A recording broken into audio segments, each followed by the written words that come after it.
Aku selalu dihina oleh ipar dan ibu mertuaku karena bisnis onlineku tak akan bisa berkembang dan aku hanya jadi beban.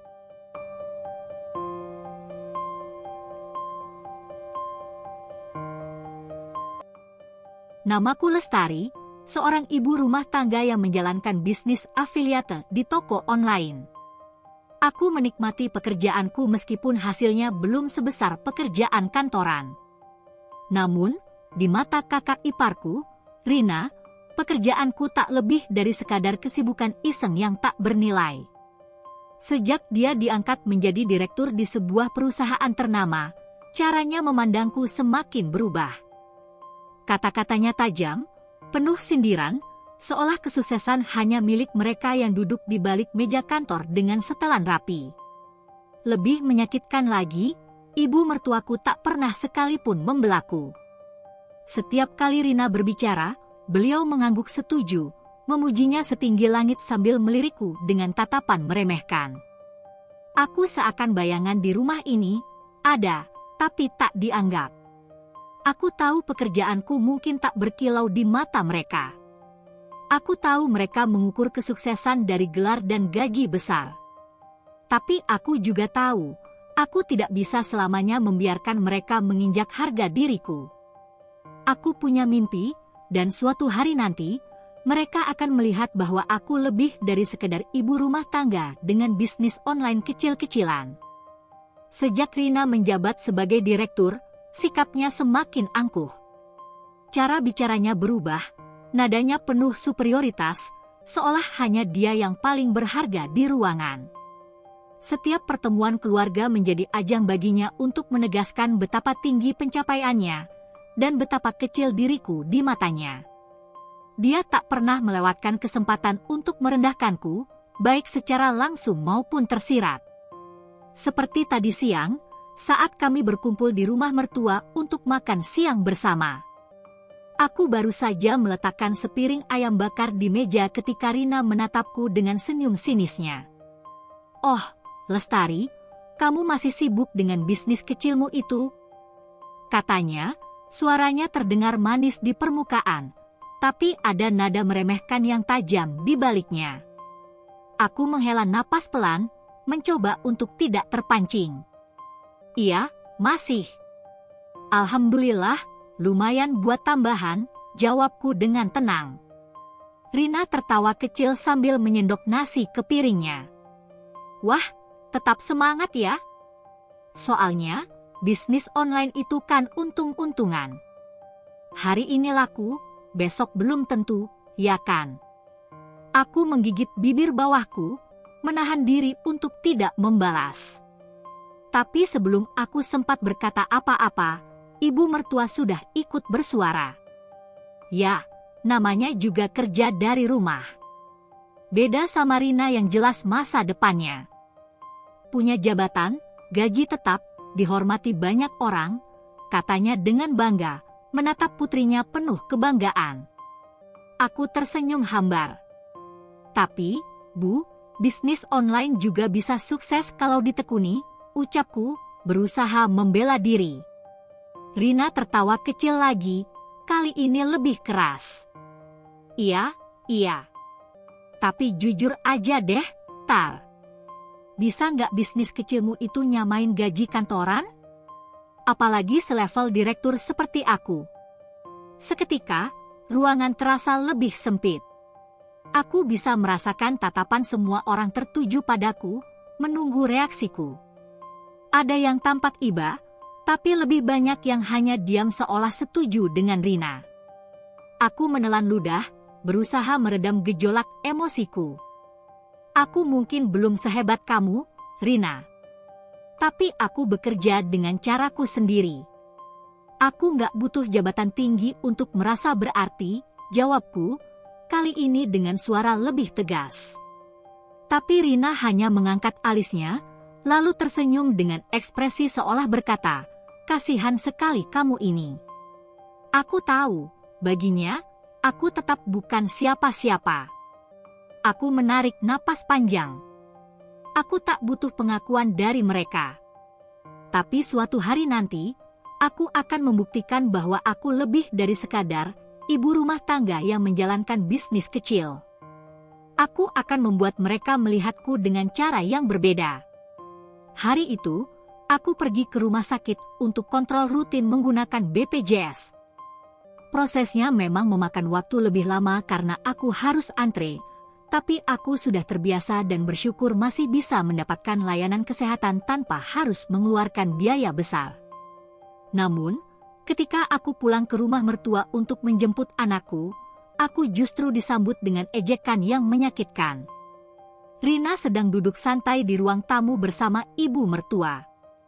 Begitu melihatku masuk, dia langsung menyenggol lengan ibunya dan berkata dengan suara lantang, cukup keras agar aku mendengar, "Kasihan banget ya, masih pakai BPJS. Aku sih tinggal bayar pakai kartu platinum, gak perlu antre." Tawanya melengking, penuh kepuasan. Seolah-olah aku adalah makhluk malang yang hidup dalam keterbatasan, sementara dia menikmati dunia tanpa hambatan. Aku menghentikan langkahku sejenak, menatapnya dengan ekspresi datar. Dalam hatiku, aku ingin membalas, ingin mengatakan sesuatu yang bisa membuatnya sadar bahwa tak semua orang mengukur keberhasilan dari kemewahan. Tapi sebelum aku sempat membuka mulut, ibu mertua sudah ikut menimpali. Iya, memang enak kalau sudah sukses. Nggak perlu repot-repot antri, nggak perlu mikir biaya. Makanya, Lestari, kalau mau enak, ya cari kerja yang lebih jelas masa depannya, katanya tanpa sedikit pun menyadari betapa tajamnya ucapan itu menghujam hatiku.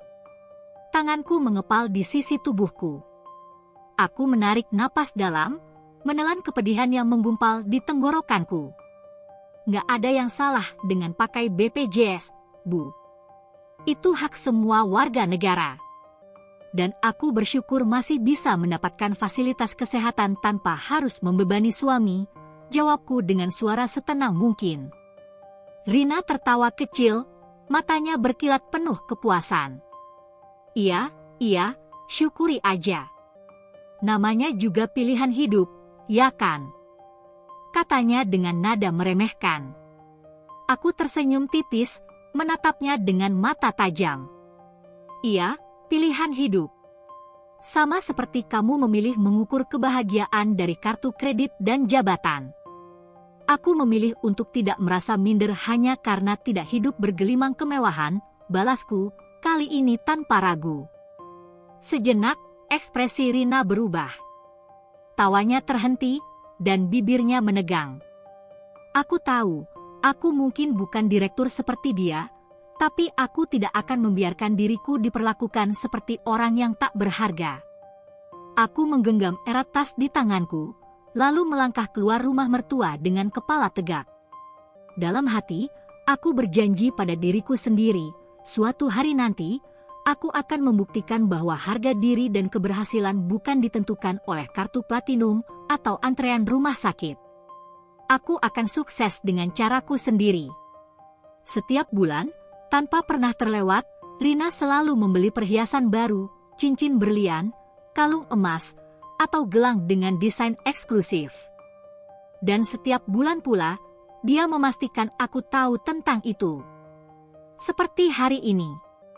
Kami sedang berkumpul di rumah mertua, duduk di ruang tamu setelah makan siang. Rina dengan sengaja mengangkat tangannya ke depan wajahku, membiarkan cincin berlian barunya berkilauan di bawah lampu.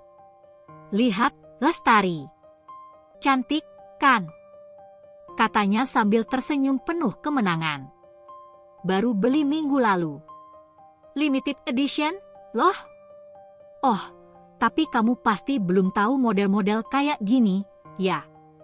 Aku menelan ludah, berusaha tetap tenang.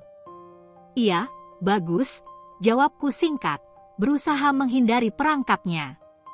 Tapi tentu saja, Rina tak pernah puas. Dia melirik ibu mertua, lalu melanjutkan dengan nada yang lebih menusuk. "Lestari, kamu kapan punya perhiasan seperti ini?"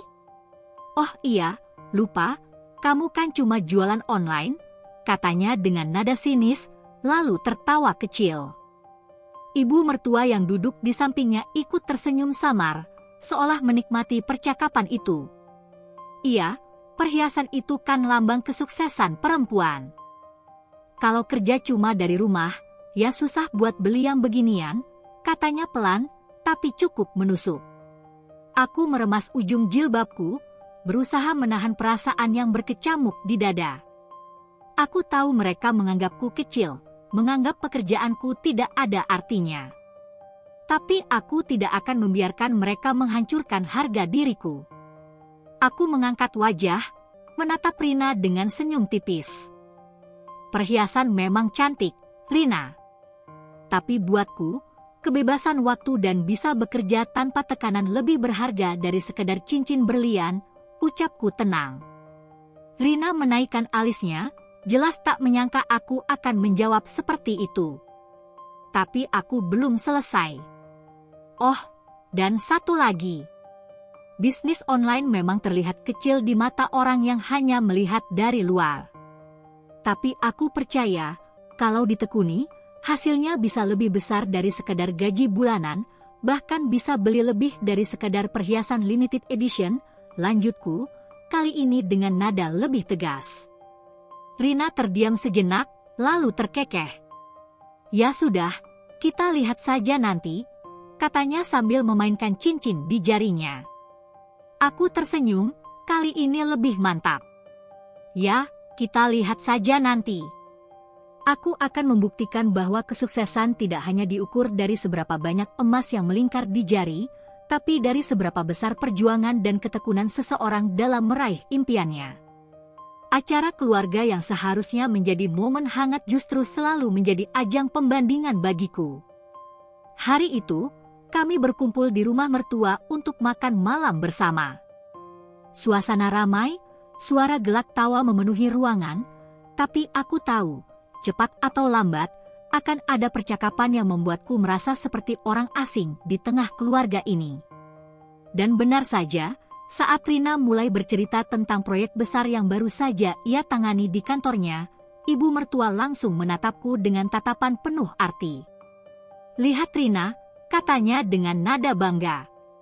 Sukses, mapan, dihormati banyak orang.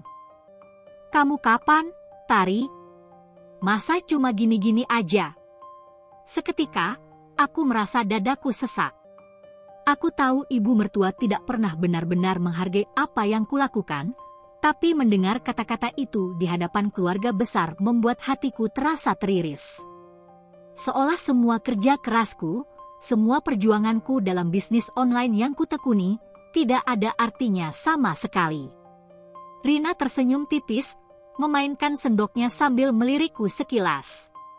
Iya, Bu.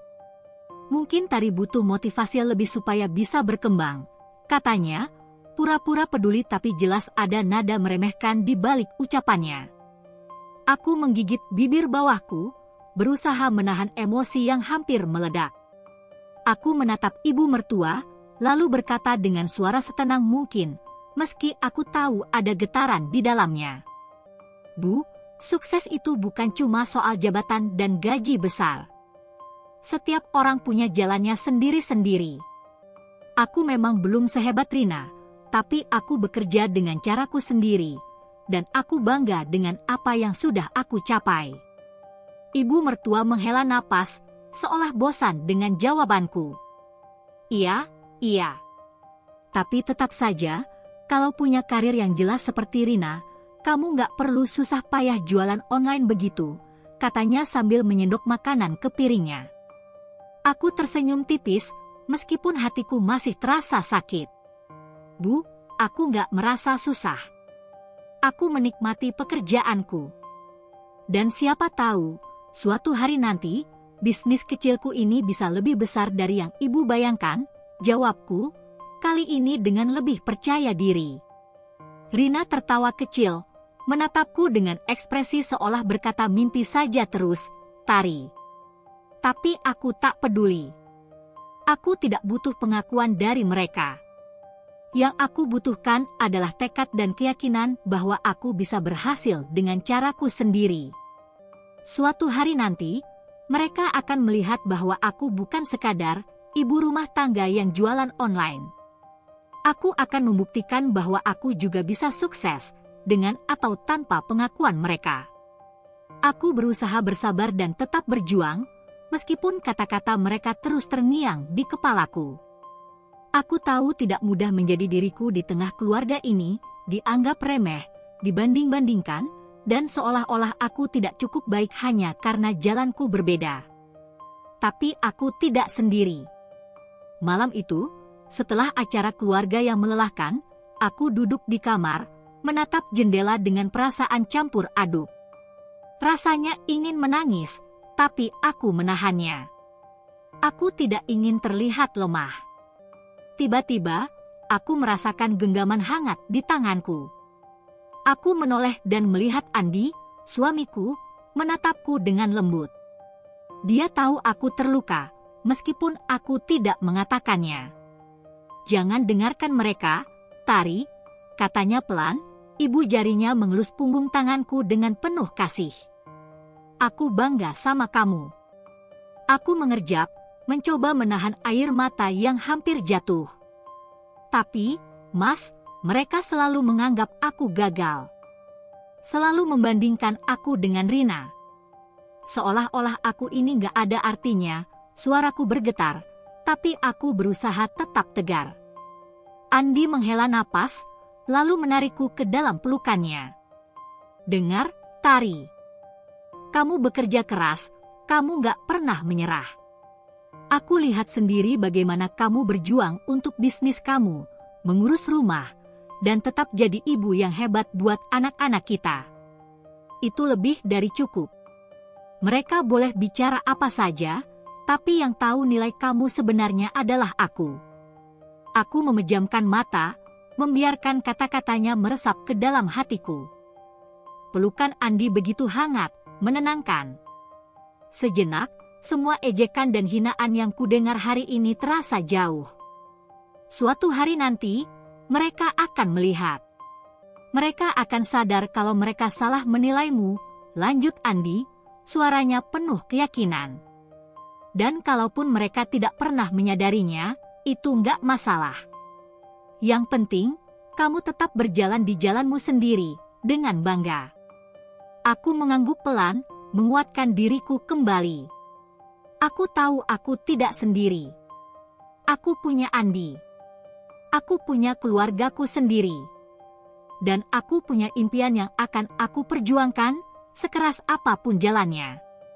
Aku menarik napas dalam, lalu tersenyum. "Terima kasih, Mas. Aku janji, aku gak akan menyerah."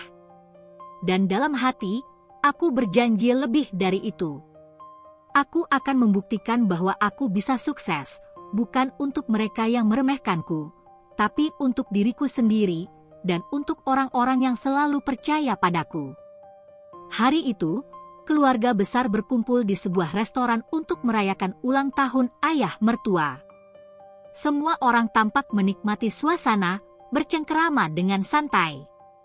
Aku berusaha ikut tersenyum, meski aku tahu, setiap pertemuan keluarga selalu membawa kemungkinan untuk hatiku terluka lagi. Dan benar saja. Saat makan malam hampir selesai, Rina, dengan gaya angkuhnya, tiba-tiba melontarkan kalimat yang membuatku seketika membeku. "Andi, kenapa sih masih bertahan sama istri yang gak ada masa depan?" Suaranya lantang, cukup untuk membuat beberapa orang di sekitar kami berhenti berbicara. "Harusnya kamu cari yang bisa angkat derajat keluarga kita." Aku merasakan darahku berdesir. Sejenak, suasana di meja menjadi hening. Aku menoleh ke arah suamiku, Andi, yang kini menjadi pusat perhatian semua orang. Wajahnya mengeras, matanya menatap tajam ke arah Rina. Aku tahu dia marah, tapi dia berusaha tetap tenang. Ia meletakkan sendoknya perlahan, lalu menyandarkan tubuhnya ke kursi. "Rina," katanya, suaranya terdengar dingin. "Sejak kapan kamu punya hak menentukan siapa yang pantas untukku?" Rina tertawa kecil, seolah jawaban Andi adalah sesuatu yang lucu. "Bukan begitu, Andi. Aku cuma kasihan aja lihat kamu. Kamu laki-laki, tapi istrimu cuma jualan online. Masa kamu nggak kepikiran cari istri yang bisa bikin kamu lebih terpandang? Jantungku mencelos. Aku ingin membela diri, ingin mengatakan bahwa aku bukan hanya sekadar jualan online. Tapi sebelum aku sempat bicara, Andi sudah lebih dulu menanggapinya. Ia mencondongkan tubuhnya ke depan, menatap Rina dengan tajam. Dengar baik-baik, Rina. Aku menikah dengan Lestari bukan karena status, bukan karena uang, dan bukan karena apa yang dia bisa berikan untuk angkat derajat keluarga, seperti yang kamu bilang. Aku melihat Rina sedikit terkejut, tapi Andi belum selesai. Aku menikah dengan dia karena dia perempuan luar biasa. Dia pekerja keras, dia nggak pernah mengeluh, dan dia selalu berusaha menjadi istri dan ibu yang baik. Dan yang paling penting, dia selalu mendukungku dalam keadaan apapun. Itu jauh lebih berharga daripada sekedar gelar atau gaji besar. Suasana di meja masih hening. Beberapa anggota keluarga saling bertukar pandangan, tapi tidak ada yang berani ikut campur. Aku menundukkan kepala, air mataku hampir jatuh, bukan karena sedih, tapi karena haru. Andi menatap Rina tajam. Jadi kalau kamu pikir aku butuh perempuan lain yang lebih terpandang, kamu salah besar. Karena aku sudah punya perempuan terbaik dalam hidupku. Rina terdiam. Wajahnya terlihat kesal, tapi kali ini dia tidak bisa berkata apa-apa. Aku menggenggam tangan Andi di bawah meja, memberinya isyarat bahwa aku mengerti, bahwa aku menghargai setiap kata yang baru saja ia ucapkan. Aku tidak butuh pembelaan dari siapapun, tapi memiliki suami yang berdiri di sampingku seperti ini, membuatku merasa lebih kuat dari sebelumnya. Malam itu, aku pulang dengan hati yang jauh lebih ringan. Aku tahu aku mungkin tidak akan pernah bisa membuat Rina atau ibu mertua menganggapku setara dengan mereka. Tapi aku tidak peduli. Aku tidak butuh pengakuan mereka. Aku hanya butuh keyakinan bahwa aku berjalan di jalan yang benar, dan aku sudah memilikinya. Hari itu, aku merasa bangga pada diriku sendiri. Setelah berbulan-bulan bekerja keras dengan bisnis online-nya, akhirnya aku berhasil mengumpulkan cukup uang untuk membeli ponsel baru. Mungkin bukan yang paling mahal, bukan keluaran terbaru dengan fitur tercanggih, tapi ini adalah hasil dari kerja kerasku sendiri. Saat aku datang ke rumah mertua dan tanpa sengaja mengeluarkan ponsel baruku dari tas, Rina langsung melihatnya. Matanya melirik sekilas, lalu dia tersenyum miring. Aku tahu ekspresi itu, ekspresi seseorang yang sedang meremehkan sesuatu. Ponsel murah gitu bangga, katanya dengan nada mengejek. Aku sih tiap bulan ganti iPhone. Tawa kecilnya menggema di ruangan, seolah yang baru saja kukerjakan bukanlah sesuatu yang patut diapresiasi. Aku menatapnya sejenak, berusaha mengendalikan emosiku. Aku bisa saja membalas dengan sindiran, tapi aku memilih untuk tetap tenang. Aku menarik napas dalam, lalu tersenyum. Iya, Rina. Aku memang bangga, jawabku dengan suara lembut namun penuh keyakinan. Karena ini hasil dari keringatku sendiri. Aku nggak perlu minta uang siapapun, nggak perlu bergantung pada orang lain. Setiap rupiah yang kupakai untuk beli ponsel ini, aku dapatkan dari usahaku sendiri. Ekspresi Rina berubah seketika. Mungkin dia mengira aku akan malu atau tersinggung, tapi justru aku semakin teguh dengan apa yang kulakukan. Aku melanjutkan dengan nada lebih tenang. Buatku, nilai sebuah barang bukan cuma dari harga atau mereknya, tapi dari perjuangan di baliknya. Dan ponsel ini adalah simbol bahwa aku semakin maju, bahwa usahaku berkembang. Itu cukup untuk membuatku bangga. Ibu mertua yang sedari tadi memperhatikan tiba-tiba berdeham kecil, entah karena tidak suka atau tidak ingin memperpanjang situasi. Rina hanya mendengus kecil, lalu memainkan ponselnya sendiri seolah aku tidak layak mendapat lebih banyak perhatian. Aku tersenyum lagi, kali ini lebih lebar. Aku tidak butuh iPhone terbaru untuk membuktikan kesuksesanku. Aku hanya butuh keyakinan bahwa aku berjalan di jalanku sendiri, dan aku telah membuktikan bahwa aku bisa. Hari itu, aku merasa luar biasa bahagia. Setelah bertahun-tahun bekerja keras dengan bisnis onlineku, akhirnya aku bisa mengumpulkan cukup uang untuk membeli rumah kecil. Bukan rumah mewah, bukan di lokasi elit, tapi rumah ini adalah hasil dari keringat dan usahaku sendiri. Bagiku, itu lebih dari cukup untuk menjadi simbol kemandirian dan keberhasilanku. Dengan penuh semangat, aku menceritakan rencanaku kepada keluarga saat berkumpul di rumah mertua. Aku mengira mereka akan ikut bahagia untukku. Namun, ibu mertua justru tertawa kecil dan melirikku dengan tatapan meremehkan. Kenapa nggak minta uang Andi aja? Kamu kan nggak mungkin mampu beli sendiri, katanya dengan nada setengah mengejek. Aku terpaku sejenak. Seolah semua kerja kerasku selama ini tidak ada artinya di matanya. Seolah aku hanyalah seorang istri yang bergantung pada suaminya, tak mampu berdiri di atas kaki sendiri. Rina, yang duduk di sampingnya, terkekeh sambil menyeruput tehnya. Iya, Tari. Rumah itu kan butuh uang banyak. Kalau cuma jualan online, bisa sampai kapan ngumpulinnya? Jangan mimpi terlalu tinggi, deh, tambahnya dengan nada mengejek. Aku menarik napas dalam, menenangkan diriku sendiri. Aku tahu mereka tidak akan pernah melihatku sebagai seseorang yang bisa sukses dengan caraku sendiri. Tapi kali ini, aku tidak akan membiarkan mereka meremehkanku begitu saja. Aku tersenyum, lalu menatap ibu mertua dengan lembut. Bu, justru karena aku ingin membuktikan kalau aku bisa sendiri, makanya aku berusaha keras.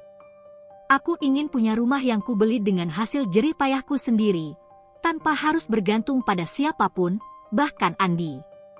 Ibu mertua mengangkat alis, tampak tidak puas dengan jawabanku. Tapi buat apa repot-repot? Andi kan suamimu, sudah kewajiban dia menafkahimu, katanya dengan nada ketus. Aku mengangguk pelan. Benar, Bu. Andi memang bertanggung jawab sebagai suami, dan dia sudah melakukan tugasnya dengan baik. Tapi sebagai istri, aku juga ingin bisa mandiri. Aku ingin menunjukkan pada anak-anakku nanti bahwa seorang perempuan bisa sukses dengan caranya sendiri, tanpa harus selalu bergantung pada orang lain. Sejenak, suasana di ruangan menjadi hening. Rina terlihat tidak nyaman, sementara ibu mertua tampak berpikir. Andi, yang sedari tadi diam, akhirnya angkat bicara. Ia meraih tanganku dan menggenggamnya erat. Aku bangga sama Lestari, Bu, katanya dengan suara tegas. Aku justru mendukung apa yang dia lakukan. Dia kerja keras, dia punya impian, dan aku yakin dia bisa mewujudkannya. Dan kalau sekarang dia bisa beli rumah sendiri, itu justru bukti kalau dia istri yang luar biasa. Aku menoleh ke Andi, mataku mulai berkaca-kaca. Rasanya lega mendengar suamiku membelaku. Ibu mertua menghela napas, lalu mengalihkan pandangannya ke arah lain. Ya, terserah kalianlah. Yang penting jangan sampai menyusahkan Andi, gumamnya akhirnya. Aku tersenyum, kali ini penuh kemenangan. Aku tahu mereka mungkin tidak akan pernah benar-benar mengakui usahaku, tapi aku tidak butuh validasi dari mereka. Aku tahu siapa diriku. Aku tahu sejauh mana aku telah berjuang. Dan sebentar lagi, aku akan berdiri di rumah kecilku sendiri, bukan sebagai istri seseorang, bukan sebagai menantu yang diremehkan, tapi sebagai perempuan mandiri yang berhasil dengan usahanya sendiri. Hari-hari berlalu, dan bisnis online-nya yang dulu diremehkan kini berkembang pesat.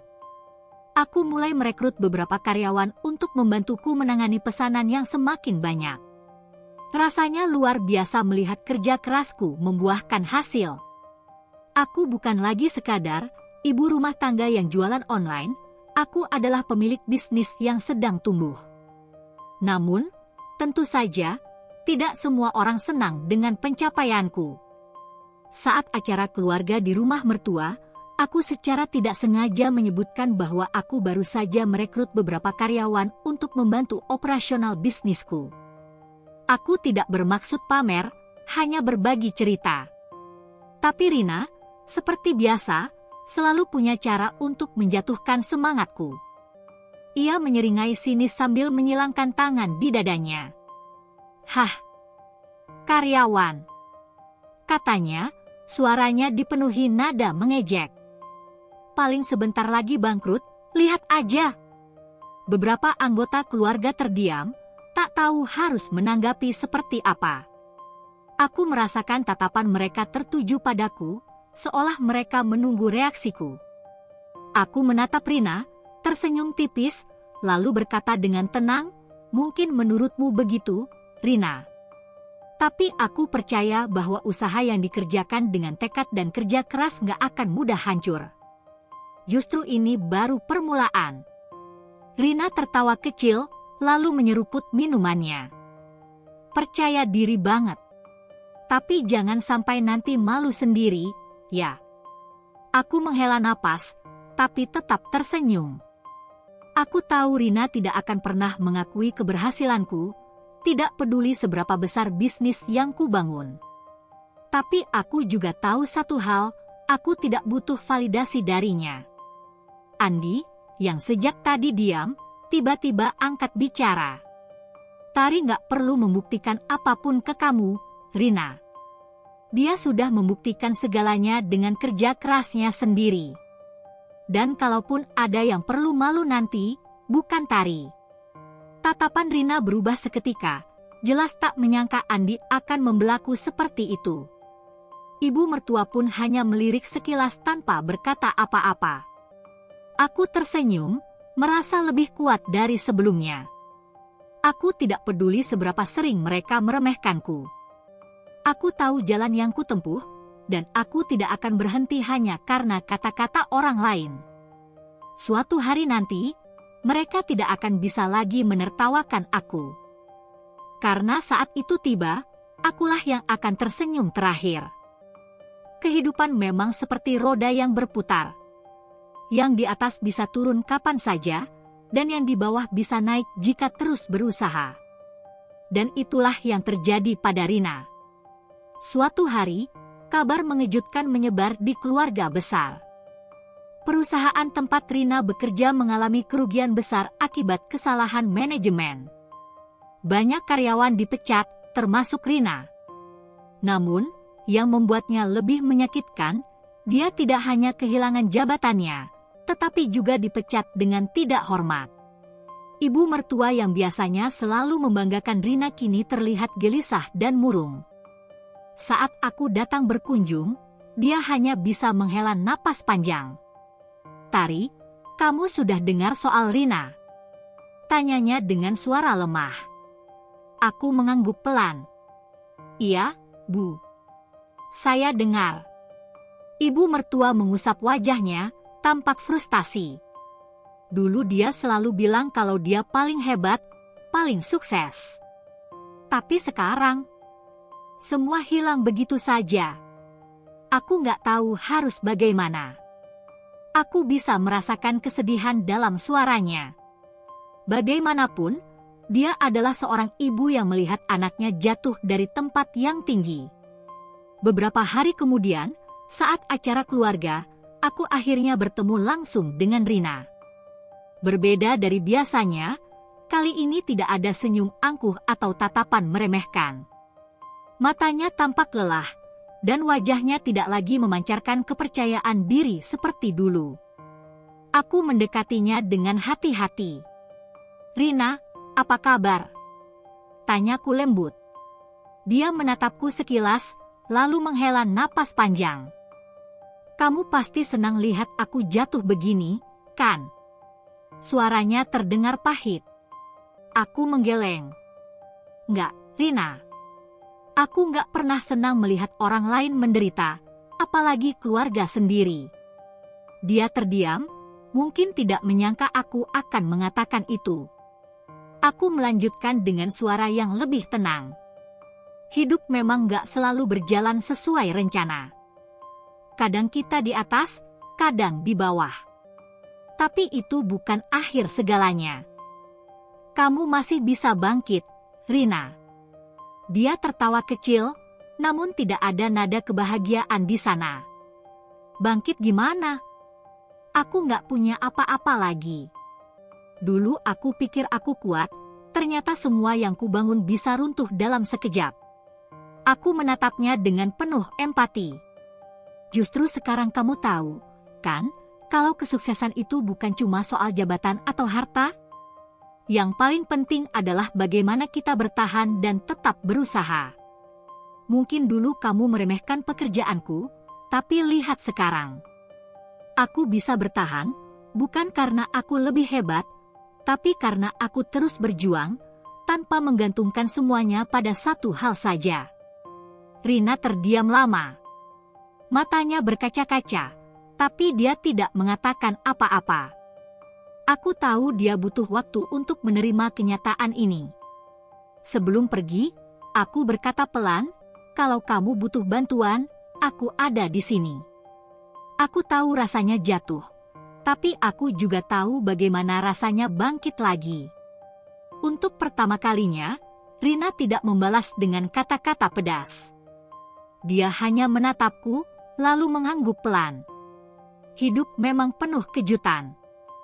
Kadang kita diremehkan, kadang kita dijatuhkan, tapi satu hal yang pasti, kebaikan dan ketulusan selalu menjadi kekuatan terbesar. Dulu, Rina adalah sosok yang angkuh. Dengan gaya hidupnya yang mewah, ia selalu memamerkan barang-barang mahal dan mengejekku yang hanya seorang pebisnis online.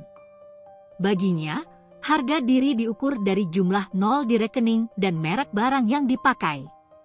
Namun, roda kehidupan benar-benar berputar. Setelah dipecat dengan tidak hormat, kehidupannya perlahan berubah drastis. Ia yang terbiasa hidup dengan gaji besar kini harus menghadapi kenyataan pahit, tidak ada lagi pemasukan tetap, tidak ada lagi bonus besar, dan yang lebih parah, tidak ada lagi gengsi yang bisa dibanggakan. Awalnya, ia masih berusaha mempertahankan gaya hidupnya. Ia tetap makan di restoran mahal, tetap berbelanja barang branded, tetap memamerkan kesuksesannya di media sosial seolah tidak ada yang berubah. Tapi lambat laun, semua itu menjadi beban. Hutang mulai menumpuk. Tagihan kartu kredit membengkak. Cicilan mobil mewahnya tertunggak. Tabungannya yang dulu tebal, kini semakin menipis. Suatu hari, di sebuah acara keluarga, aku melihat Rina tampak jauh berbeda dari biasanya. Wajahnya tidak lagi bercahaya seperti dulu. Mata angkuhnya kini terlihat gelisah, lelah, dan kosong. Aku mendekatinya perlahan. "Rina, kamu baik-baik saja?" Tanyaku hati-hati. Ia mendongak, menatapku dengan ekspresi getir. "Menurutmu?" Jawabnya dengan suara pelan namun penuh kepahitan. Aku terdiam. Aku bisa merasakan betapa kerasnya ia berusaha menutupi luka batinnya, betapa berat beban yang kini harus ia tanggung sendirian. "Aku nggak punya apa-apa lagi, Tari," katanya akhirnya, suaranya nyaris bergetar. "Aku terbiasa hidup enak, nggak pernah mikirin hari esok. Sekarang, aku bahkan nggak tahu gimana caranya bertahan tanpa gaji tetap." Aku menarik napas dalam. Ini pertama kalinya aku melihat Rina benar-benar rapuh. "Hidup memang nggak selalu mudah, Rina," kataku pelan. "Tapi ini bukan akhir segalanya. Mungkin ini saatnya kamu mulai belajar bangkit dengan caramu sendiri." Ia tertawa kecil, tapi tidak ada kebahagiaan di sana. "Bangkit gimana? Aku nggak punya keahlian lain.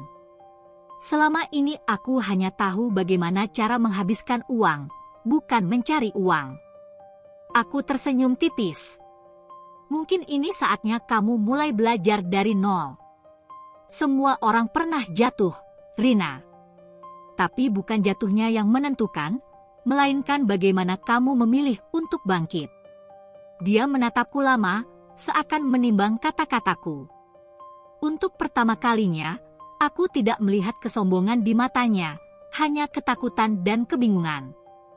Aku tidak tahu apakah Rina akan benar-benar berubah. Tapi satu hal yang pasti, aku tidak pernah menginginkan kehancurannya. Aku hanya berharap dia bisa belajar dari semua ini, bahwa hidup bukan hanya tentang kemewahan dan gengsi, tapi tentang bagaimana kita bertahan, berjuang, dan menjadi lebih baik. Dulu, Rina selalu memamerkan perhiasan mewah di hadapanku, menatapku dengan penuh kesombongan sambil berkata sinis, "Lestari, kapan kamu bisa punya perhiasan seperti ini?" Kini, aku melihatnya duduk termenung di sebuah toko emas, menatap perhiasan yang pernah menjadi kebanggaannya. Namun kali ini, bukan untuk membelinya, melainkan untuk menjualnya. Aku berdiri tak jauh dari sana, menyaksikan dari kejauhan. Jari-jarinya yang dulu selalu dipenuhi cincin berlian kini kosong. Gelang emas yang pernah ia pamerkan di setiap acara keluarga sudah tidak ada lagi. Rina menatap perhiasan terakhir yang ia miliki dengan tatapan kosong, lalu dengan tangan gemetar, ia menyerahkannya kepada pemilik toko. "Ini berapa, Pak?" tanyanya dengan suara lirih. Pemilik toko mengamati perhiasan itu, lalu menyebutkan harga. Aku melihat wajah Rina mengernyit. Mungkin ia tidak menyangka betapa rendah harga yang ia dapatkan dibandingkan saat ia membelinya dulu. Tapi ia tidak punya pilihan. Dengan napas berat, ia mengangguk dan menerima uangnya. Saat ia berbalik, mata kami bertemu. Seketika wajahnya berubah. Ada rasa malu di sana, tapi juga kelelahan yang mendalam. Aku mendekatinya perlahan. "Rina." Ia tersenyum getir. "Kamu pasti senang melihat aku seperti ini, ya?" Suaranya terdengar pahit, nyaris berbisik. Aku menggeleng pelan. "Bukan itu, Rina. Aku nggak pernah ingin kamu jatuh. Aku cuma berharap kamu sadar, hidup ini nggak selamanya tentang kemewahan." Ia menunduk, menggenggam uang di tangannya dengan erat. Dulu aku pikir aku punya segalanya. Jabatan tinggi, uang banyak, kehidupan yang terlihat sempurna. Tapi lihat aku sekarang. Aku nggak punya apa-apa lagi, Tari. Aku kehilangan segalanya. Aku menarik napas panjang. Mungkin ini bukan akhir, Rina. Mungkin ini awal buat kamu belajar apa yang benar-benar penting dalam hidup. Ia menghela napas, lalu menatapku dengan mata berkaca-kaca. Aku nggak tahu harus mulai dari mana. Aku tersenyum tipis. Mulailah dari menerima kenyataan. Dari belajar menghargai hal-hal kecil yang dulu nggak pernah kamu lihat. Dan kalau kamu butuh bantuan, aku ada di sini. Rina terdiam lama. Aku bisa melihat betapa beratnya menerima kenyataan ini, betapa sulitnya menelan harga diri setelah bertahun-tahun hidup dalam kesombongan. Tapi setidaknya, untuk pertama kalinya, ia tidak lagi memandangku dengan tatapan meremehkan. Hidup telah mengajarkannya cara paling keras untuk memahami arti kesederhanaan. Dan aku hanya bisa berharap, kali ini ia benar-benar belajar. Dulu, aku sering diremehkan. Bisnisku dianggap tidak menjanjikan, kerja kerasku dipandang sebelah mata, dan aku sendiri kerap menjadi bahan hinaan dalam keluarga. Tapi lihatlah sekarang, aku berdiri di halaman rumah besar yang akhirnya bisa kami beli dari hasil kerja keras kami berdua. Aku menatap bangunan megah itu dengan mata berkaca-kaca. Rumah ini bukan sekadar tempat tinggal, tetapi simbol dari perjalanan panjang yang penuh luka, air mata, dan perjuangan. Aku mengingat bagaimana dulu ibu mertua selalu membandingkanku dengan Rina, bagaimana Rina selalu meremehkan bisnisku, menganggapku tak akan pernah bisa sukses. Tapi hari ini, kenyataan berkata lain. Tak hanya aku, Andi pun mendapatkan pencapaian luar biasa. Setelah bertahun-tahun bekerja keras, ia akhirnya dipromosikan menjadi direktur utama di perusahaannya. Aku melihat kebanggaan di matanya setiap kali ia membicarakan pekerjaannya, dan itu membuatku semakin yakin bahwa semua usaha kami tidak sia-sia. Saat acara keluarga berikutnya, suasana terasa berbeda. Aku bukan lagi menantu yang diremehkan, bukan lagi perempuan yang dianggap hanya jualan online. Kali ini, aku duduk dengan kepala tegak. Ibu mertua yang biasanya sinis kini mulai bersikap lebih lembut. Bahkan, ia tak segan memujiku. "Tari, bisnis kamu makin sukses ya? Alhamdulillah, kamu memang pantas dapat yang terbaik." Aku tersenyum. Aku tidak membalas dengan ejekan, tidak juga dengan kepongahan. Aku hanya menjawab dengan rendah hati, "Terima kasih, Bu. Semua ini berkat kerja keras dan doa." Namun, seseorang yang biasanya paling vokal kini justru lebih banyak diam, Rina. Ia duduk di sudut ruangan dengan tatapan kosong. Tak ada lagi nada meremehkan dalam suaranya, tak ada lagi pameran perhiasan atau cibiran sinis. Aku bisa melihat bahwa ia masih berjuang untuk menerima kenyataan bahwa kehidupannya telah berubah drastis. Ketika kami bertemu mata, aku hanya tersenyum padanya. Bukan senyum mengejek, melainkan senyum penuh pengertian. Karena aku tahu, hidup telah mengajarkan Rina pelajaran yang tidak akan pernah ia lupakan. Dan aku akhirnya bisa menikmati hidup yang selama ini kuperjuangkan. Aku bisa berdiri dengan bangga, bukan karena aku ingin membuktikan sesuatu kepada mereka, tetapi karena aku telah membuktikan kepada diriku sendiri bahwa aku mampu, bahwa aku bisa, dan bahwa tidak ada hinaan yang bisa menghalangi seseorang yang benar-benar berusaha. Kini, aku dan suamiku hidup bahagia bersama anak-anak kami. Rumah yang dulu hanya impian, kini menjadi tempat kami berbagi tawa dan kebahagiaan. Bisnis yang dulu diremehkan, kini menjadi sumber kehidupan yang stabil. Dan suamiku, yang selalu setia mendukungku, kini berdiri di puncak karirnya. Sementara itu, Rina, perempuan yang dulu selalu merendahkanku, harus menelan pahitnya kenyataan. Kesombongan yang dulu menjadi tamengnya kini justru menghancurkannya. Ibu mertua yang selalu membelanya pun kini tak bisa berkata apa-apa. Aku belajar banyak dari perjalanan ini. Kesabaran dan kerja keras tidak akan pernah mengkhianati, sementara kesombongan dan keborosan hanya akan membawa kehancuran. Hidup selalu punya cara untuk menyeimbangkan segalanya. Aku tidak pernah berharap melihat Rina jatuh, tapi aku berharap ia belajar. Sama seperti aku belajar dari setiap hinaan yang pernah kuterima. Karena pada akhirnya, bukan seberapa cepat kita sukses yang penting, tetapi bagaimana kita bertahan dan tetap rendah hati saat berada di atas.